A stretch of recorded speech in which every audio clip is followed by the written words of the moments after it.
Hello and welcome to the Whirly Bloke channel. Today I'm going to answer the question, can you break a Diatone GT2 Crusader?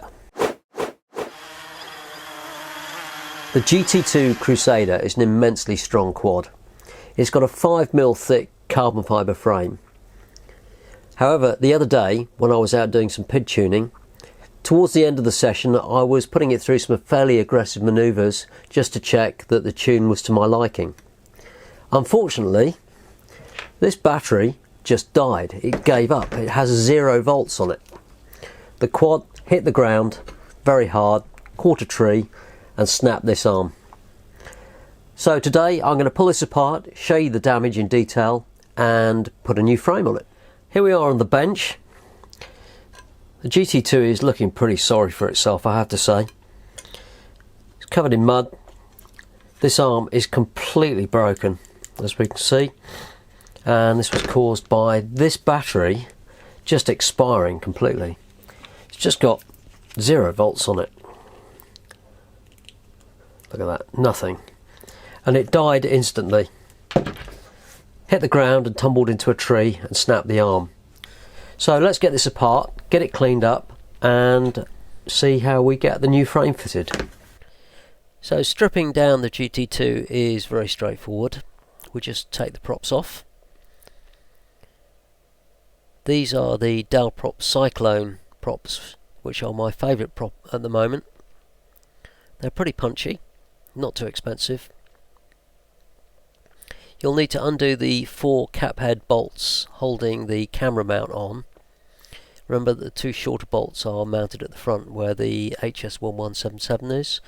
This then just lifts off, and because of the way I've got the receiver mounted to that, you can just unplug it and then remove the 2 screws holding the HS1177 in place.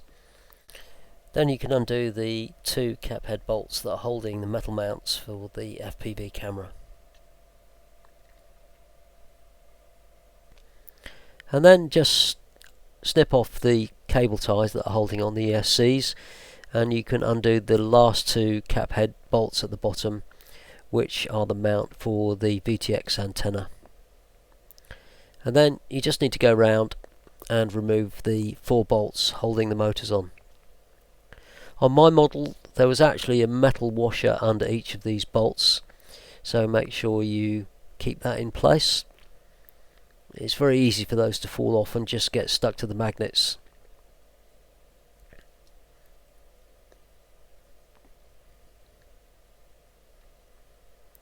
I like to put the bolts back where they came from as I'm taking things off, and that way I know exactly where to put them back when I reassemble this. These motors are really very nice. Apart from having the unusual silver coloured coil windings, they're very powerful but pretty smooth and remind me a lot of the Lumineer motors in that respect. I'll be stripping these motors down just to get the mud out and just clean them out. You just remove the circlip off the bottom and then lift off the bell housing at the top. You can clean them out with some isopropyl alcohol. There we go, got all the mud out.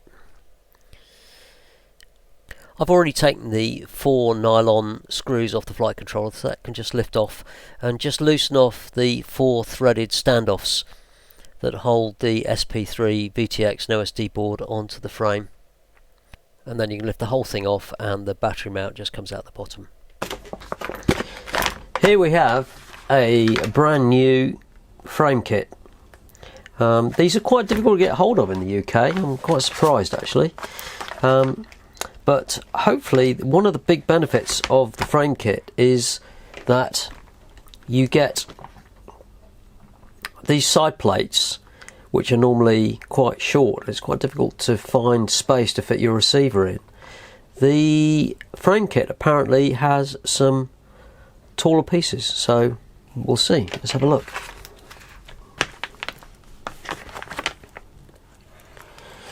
Let's see what we've got in here.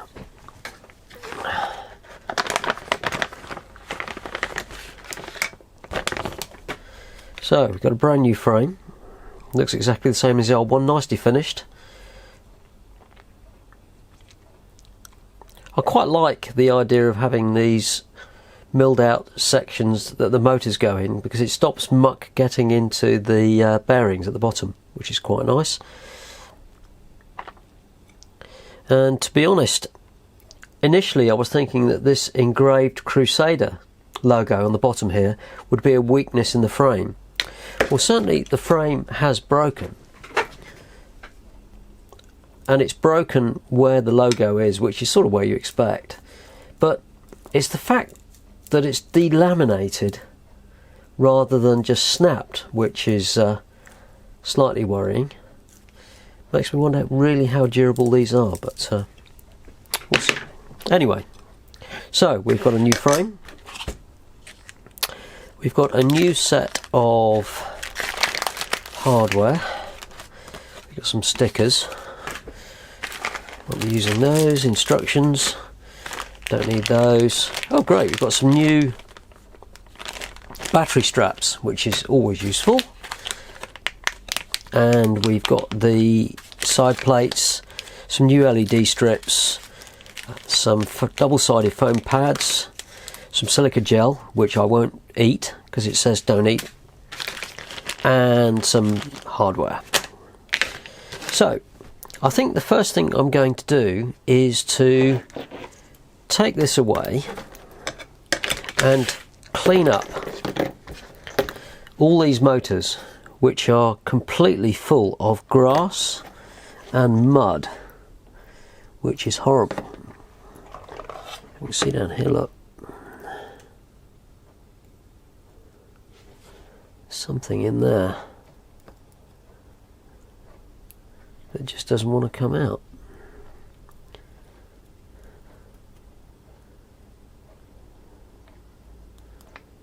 There we go. Grass seed. Marvellous. Okay, let me take this away and clean it up with some isopropyl alcohol and a brush. I'm not sure whether I need to get the motors apart. There's actually quite a lot of mud in there, but we'll see. So that's got everything all cleaned up. I did actually take the motors apart and clean them out with some isopropyl alcohol. Cleaned all the grass seeds and mud out of there. Cleaned up the flight controller and the SP3 VTX and OSD board underneath, and I think we can start screwing this all back together now. So make sure we get this the right way around.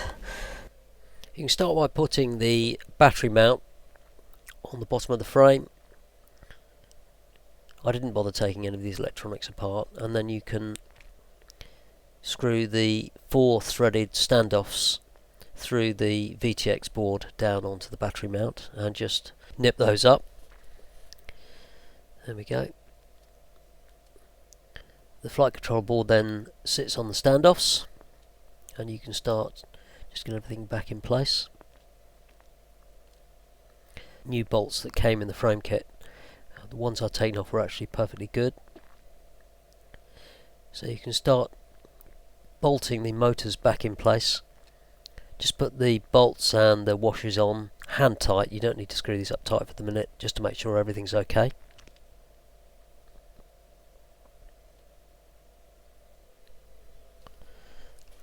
The whole strip down and frame replacement took me about an hour to do, and that was with filming as well. So it's something you should be able to do in about half an hour, 45 minutes. Just take your time, it's pretty straightforward. That's the last motor going in place, and we can start just arranging the wiring, making sure everything is where it should be. Reattach the ESCs to the frame with 4 new cable ties. These weren't in the frame kit, you'll need to supply these yourself. Make sure they're tight but not over tight.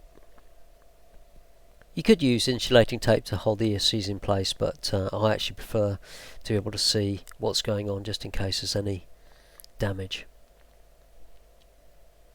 There we go. Make sure they're not too tight and just start arranging your wires, getting everything back in place. thing up tight now. We'll sort that out later on.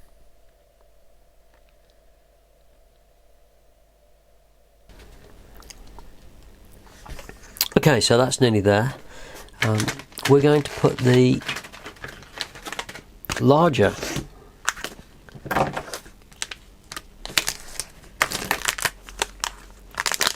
frame kit on here. As we can see, it's a bit taller than the standard one, so it all looks pretty good actually. I'm going to have to make, oh, they may actually just fit over. Maybe, we'll see. That is an insulating pad if you don't use the SP3 controller. Insulates the board from the carbon. It's very nicely put together, this.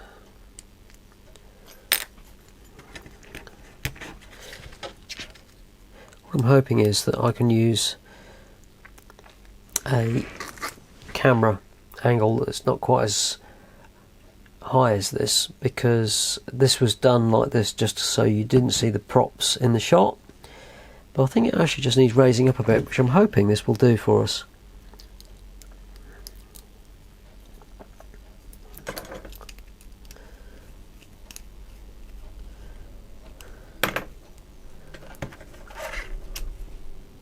It's a shame you don't actually get these as part of the kit with the Diatone when you get it as a built-up kit. It only seems to come as an additional piece on the frame kit.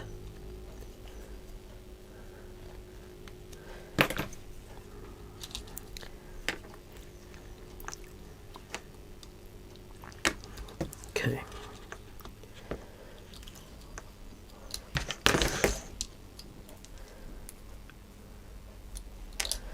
So we don't need these. And go back in there. 3 of those. It's weird. Come on.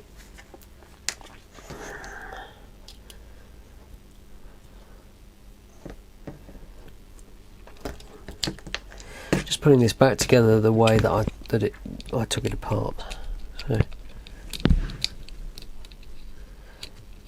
Again, not tightening anything up too tight, it's all just finger tight at the moment until we know everything's back where it should be. That's good, it goes there, and that's going to fit on there. That's a much better height, much better, it's really good. So this was the standard HS1177 that came with the GT2. I fitted a 2.5mm lens on here, which is filthy, all covered in mud. Clean that up a bit with a bit of alcohol.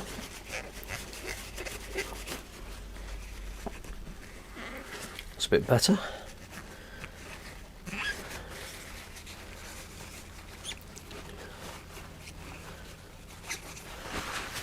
But what I've got here is the HS1189, which I've been waiting for a long time. So I'm going to take the opportunity to fit this. This is a CMOS camera, which this is CCD, but it's actually 1200 TB lines, so it should give me a really good image. And let's see how it goes. Set it off there. So this is a 2.7mm lens.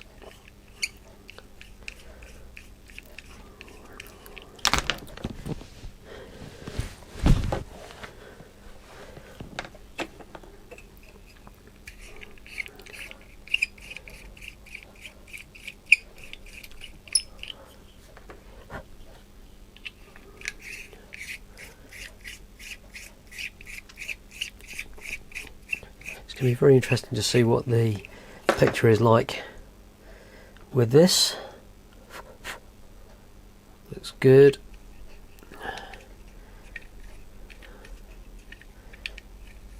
hopefully we should get a really good image. Okay, so that's got everything back together.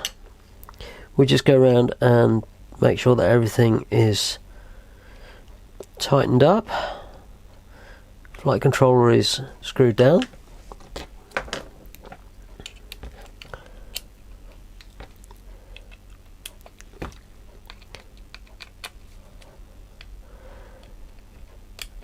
And we just go around and nip up the bolts holding the motors on. These don't have Loctite on them. I've actually found it's a little bit easier to work without Loctite, as long as you check the bolts after every flying session that you've had. That's good. Now, motors are all spinning freely with no crunching noises. I've made up a new aerial here with the higher standoffs, which I think is going to be a lot better for the camera angle. So we can plug this back in.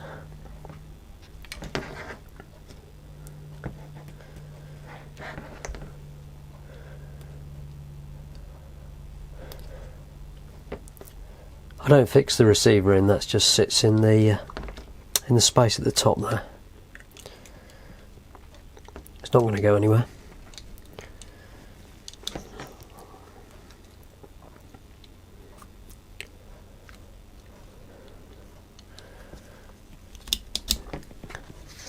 Okay, let's get this screwed up. There's two lengths of bolt. The shorter ones go in the front so that they don't screw all the way through the mounting plate and hit the camera. The back ones are slightly longer.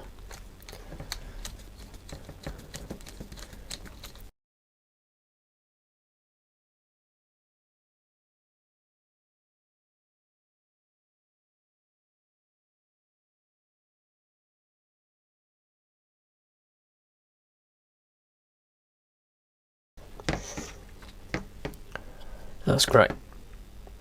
Yeah, it's a much better height. A lot more room in there. The buzzer fits quite nicely now, which is good. And I think the camera mount is going to be just way too much of an angle now, so we'll fit a smaller one, which I've got. So before we actually go ahead and connect any battery, we've had this all apart.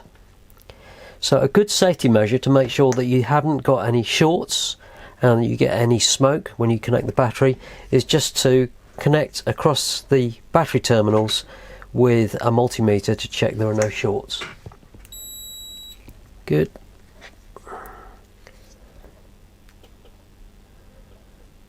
Excellent. Only takes a few seconds, don't forget to do it, because you'll end up with smoke and damaged electronics.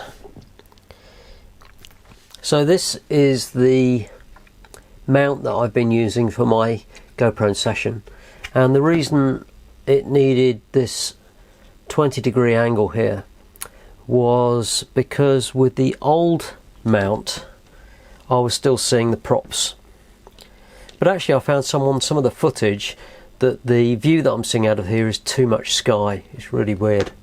So I'm hoping that raising up the platform where the camera sits will actually give me a better view. So we'll be using a 0 angle mount. These are the ones which I designed some time ago, and we'll get this one fitted and see how it looks on the footage.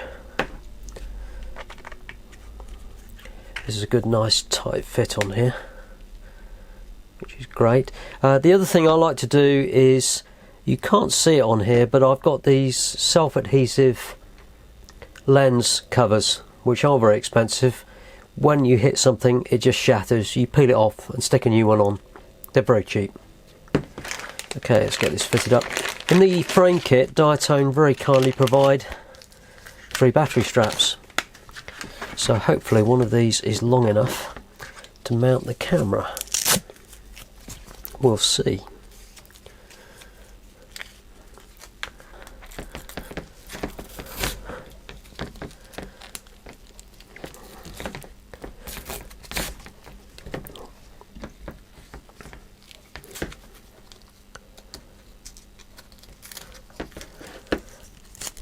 Yeah, I think that camera strap is too short. I'll find a longer one to actually do the flight. But that's a much better camera angle. I think that's going to be pretty good. Okay, next test. Let's check that everything is working as it should be. Let's get our radio. Welcome to OpenTX. Disarmed 4.0 flight mode angle. And a charged up battery. We've done our multimeter test to make sure there are no shorts across the positive and the negative on the quad. So hopefully if we plug this in, we should be fine. Great, that's making all the right noises. So down, arm it. Great, motors are turning and they are all going in the correct direction.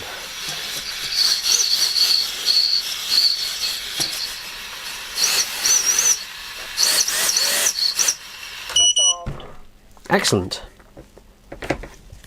Telemetry lost.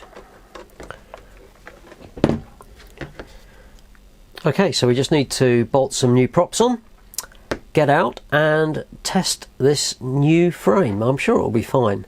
And it'd be interesting to see what this new HS1189 camera footage looks like. Now we've got everything back together, I thought I'd have a closer look at this frame, the broken one. And it is, I don't know if you can see in the camera there, it is pretty alarming that that is so delaminated. It's cracked on the bottom and the top, obviously, but if you bend it you can see all those layers have just pulled apart completely. Well, there we go. That's all cleaned up, back together and ready to fly. It turns out changing the frame on this GT2 was pretty straightforward, but I still worry a little bit about the Diatone spares situation in the UK. I don't know what it's like elsewhere. As always, if you've got any questions, leave them in the comment section below and I'll do my very best to answer them, and we'll see you next time.